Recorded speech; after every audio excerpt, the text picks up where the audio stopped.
Cuarta parte. El libertador. Y liberar a todos los que, por el temor de la muerte, estaban durante toda la vida sujetos a servidumbre.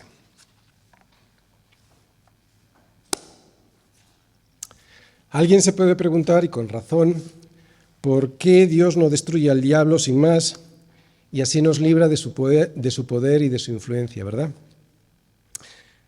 Sería más fácil todo, no habría sufrimiento y además su Hijo no tendría que haber muerto en la cruz en nuestro lugar. Pero no nos damos cuenta de que Dios no puede usar su poder y su fuerza para destruir al diablo, porque si lo hace, también nos destruiría a nosotros. Nosotros, al haber decidido voluntariamente estar bajo la influencia de Satanás, somos suyos.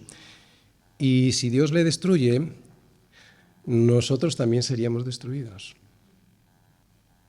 Así que si quería salvar a los suyos, tendría que ser a través de otro sistema.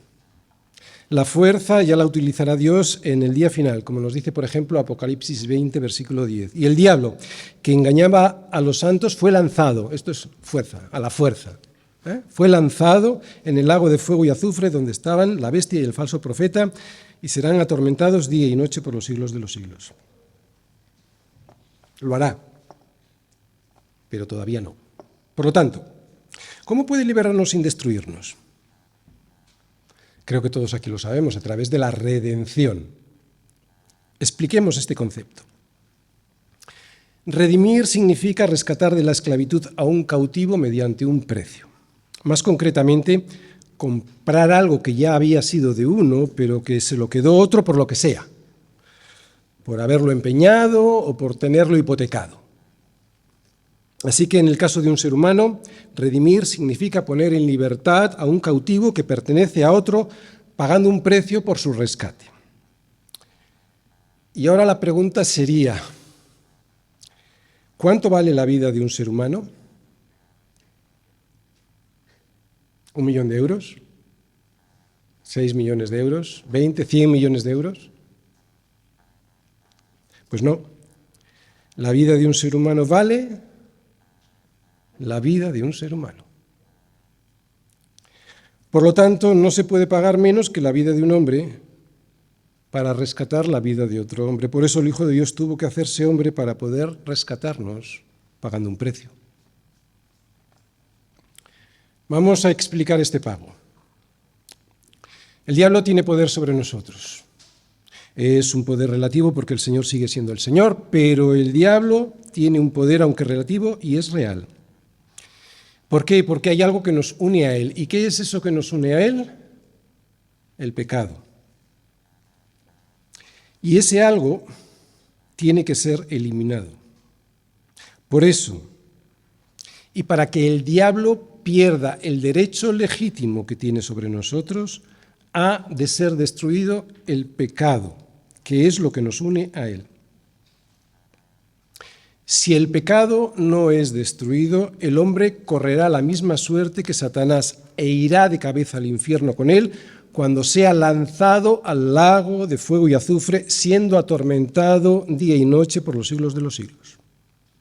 Ha de romperse, pues, ese vínculo que nos une a él para poder ser libres de la suerte que ya está echada sobre Satanás. Y Dios lo logra. Entonces, el diablo jamás podrá sacarnos tarjeta roja. Esa tarjeta roja que está deseando mostrarle al tribunal de Dios que merecemos la muerte. Si Dios logra romper ese pecado. Y Dios lo logró con gran sacrificio, con sacrificio de sangre sobre su propio Hijo, muriendo voluntariamente en nuestro lugar y llevando sobre sí nuestra culpa y nuestro pecado. Es así como Dios paga nuestra deuda de sangre con la sangre de su Hijo. Tenía que ser así. El diablo ya no puede acusarnos en el tribunal de Dios.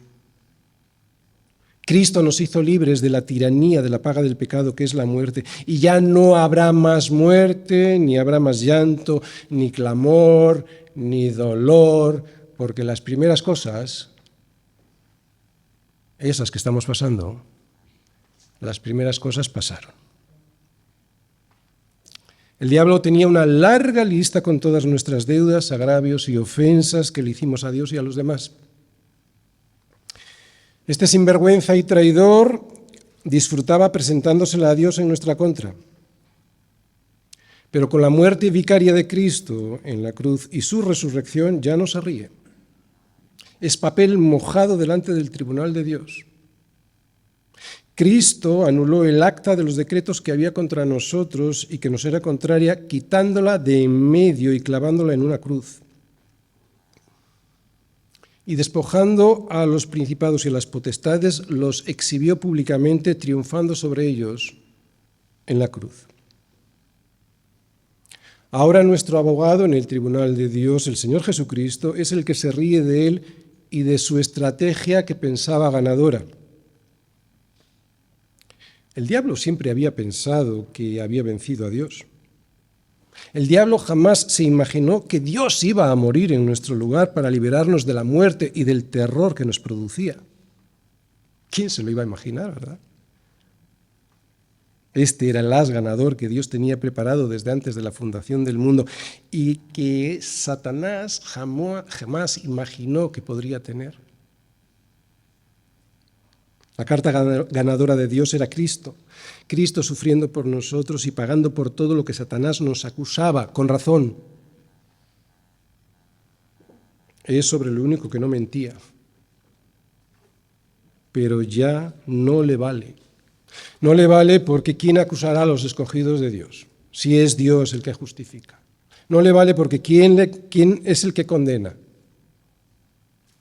Si Cristo fue el que murió y aún más también el que resucitó, el que también además está a la diestra de Dios como nuestro abogado, intercediendo por nosotros.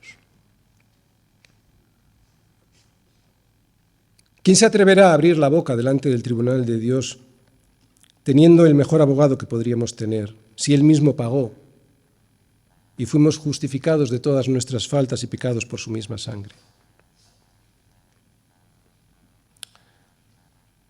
Pastor, esto es muy bonito, esto es teoría, está bien, pero si el diablo ha sido destruido, ¿por qué a mí me sigue haciendo daño?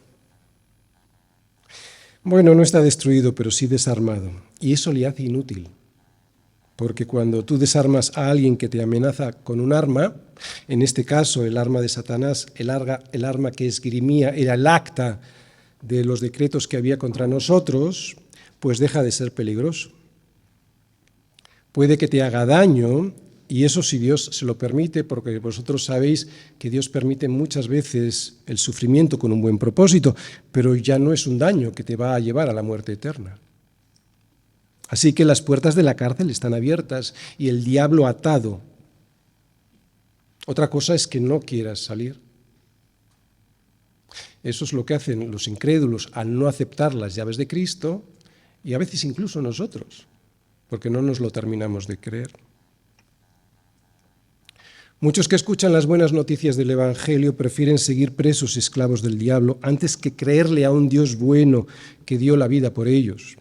No lo entiendo, y mucho menos entiendo a lo que les pasa a estos creyentes que sabiendo que el diablo está desarmado y atado, siguen sujetos a servidumbre por el temor a la muerte. Pero tú no le tengas miedo a la muerte.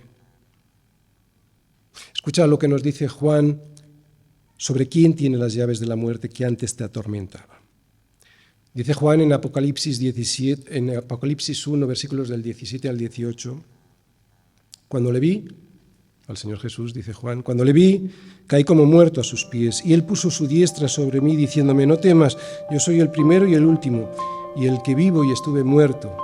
Mas he aquí que vivo por los siglos de los siglos, y tengo las llaves de la muerte y del Hades.